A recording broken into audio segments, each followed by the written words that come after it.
this all along. I could feel this deep down in the back of my mind. My intuition told me this is how it really is. And Yes. you just needed to, have the egotistical mind just, take a nap for a while. Yeah. So there's so many, in Eastern religion, they used to view these as just the normal way a person is, all these powers. When we get back, I want to tell you the most fascinating thing about Daniel Tammet. Hold on.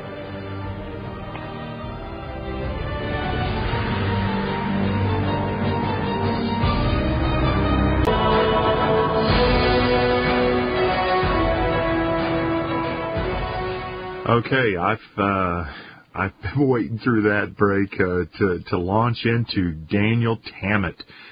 Folks, you can check out about 3 or 4 of the video links I have on this young man.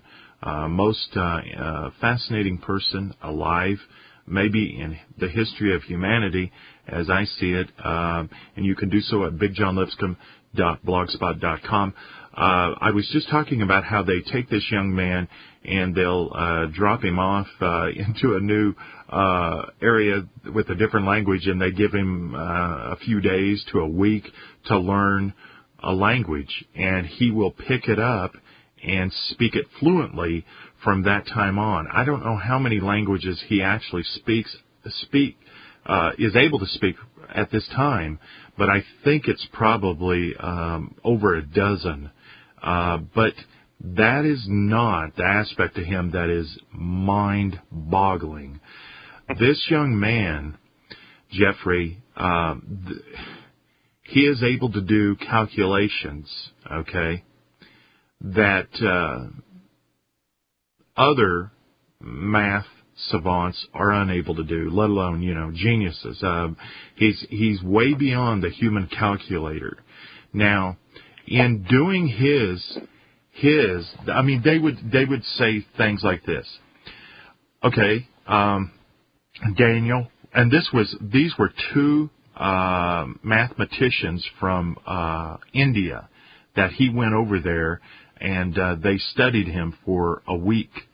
And he's just an average-looking young man, and he sits down and they said, okay, what is 37 to the 6th power, right? And they just continue to do these sorts of math, and it only takes him a little while, and then to come up with the correct answer every time. But then they would go to things like, what is, 12,208,334 times 1,600,000, and these astronomical numbers. And he will sit there and just kind of like he's in a daydream. And after a minute or two, he will give them the answer. And he is never wrong. However, he does not do what all other young people that are brought up to be human calculators do. And they show this by going to Japan or China, and they show these young students at the age of 6 and 10 years old that are human calculators, and so they sit in this classroom and they're given very difficult math problems, and they take few seconds and they come up with answers. It's an amazing feat, but it's completely different, because listen to this, folks. What Daniel Tammet does is you give him a number, and he sees the exact shape in reality that is represented by that number. For instance, when he is walking down the street, buildings, roads, everything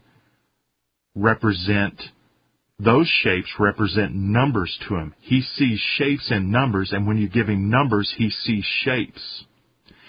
And so what they did to test him on this ability is, for one day, they just gave him random numbers. And they filmed and photographed the shapes that he made out of Play-Doh. And he would say, okay, 1034 is it's this shape. And they didn't tell him they were going to do this, but the next day, and they do 800 numbers.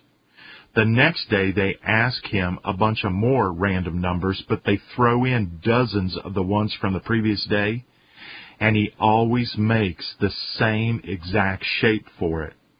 And what he then discusses, it just blows these mathematicians' mind.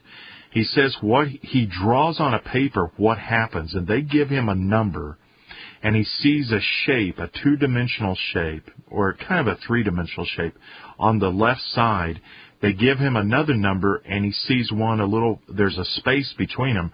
He sees another shape on the right side, and then he focuses on the middle, and the shape that happens between them is the answer. He then converts that shape into its proper number and rattles that off. What do you think of that? Oh, boy.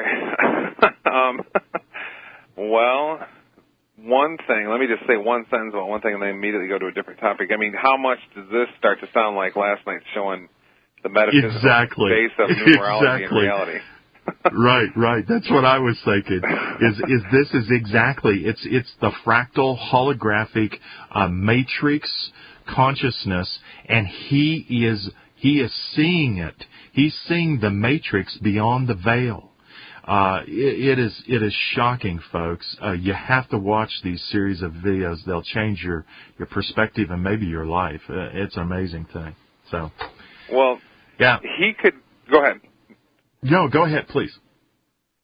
Well, he could just be showing us, again, our horrible academics, to put it humorously, want us to think that there's just, one kind of thinking, and it's kind of like, it's a computational thinking. It's like a computer. I mean, how, unoriginal can you get?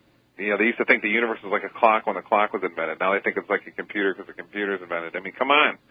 But this guy could be showing us just whole different cognitive, whole different ways of thinking that exist out there, and that are, maybe our minds are. I mean, I hold that telepathy is just a basic, fundamental thing of all human activity, even though we don't notice it. I mean, you wonder, can he pump this into us, and how susceptible are we to it? If this that's what these mathematicians from India were wondering. They're saying he is going to lead us to the new revolution, not in math or anything, but in the new revolution of humanity, because we all would have this ability at some level. Listen, folks, one other thing. I've got a minute left in this segment. They give him, he has a fascination with pi. Now, of course, pi is incredible, right? But when he thinks of pi, he sees this incredible mountainous landscape.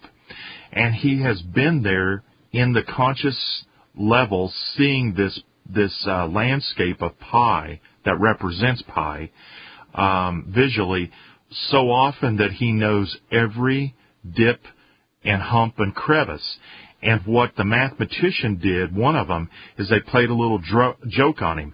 And what they did is they gave him pi, but they inserted some of the wrong numbers. And as he went through, he started seeing it different. And it upset him, and they had him monitored, and they could tell that he was emotionally attached to the number pi. Just a fascinating video. You must watch it. We'll be back.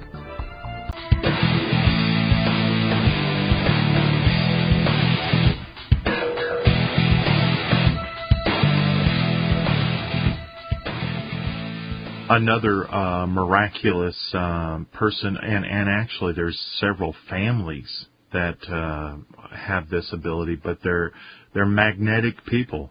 And I don't mean their charisma, folks.